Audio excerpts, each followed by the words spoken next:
Our schools are in crisis. Buildings are on the brink of closing again, this time because they don't have enough teachers. In this week's Eye on Education, I'll look at what it takes to keep schools open right now.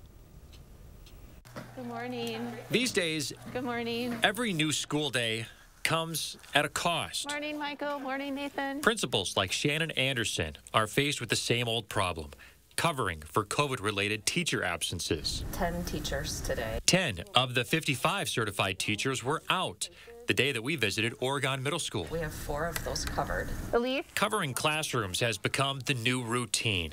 For districts across the U.S., substitute teachers are in high demand, but in short supply.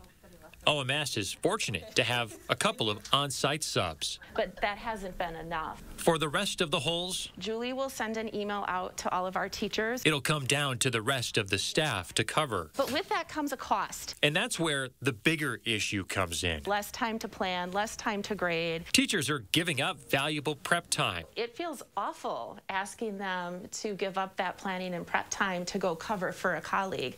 And yet they do it day after day. For now, students are paying the price, which Principal Anderson says is just not sustainable.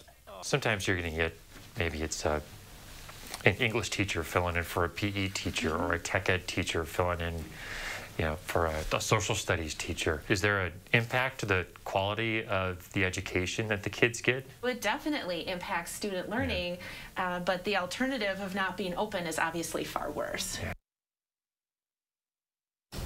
Yeah, that's what they're faced with right now. So Principal Anderson is asking for everyone's grace and gratitude right now during this trying time and encouraging anyone willing to become a licensed sub. Coming up tomorrow here on News 3 Now This Morning, we'll share how one area college is taking action to get more substitute teachers into schools.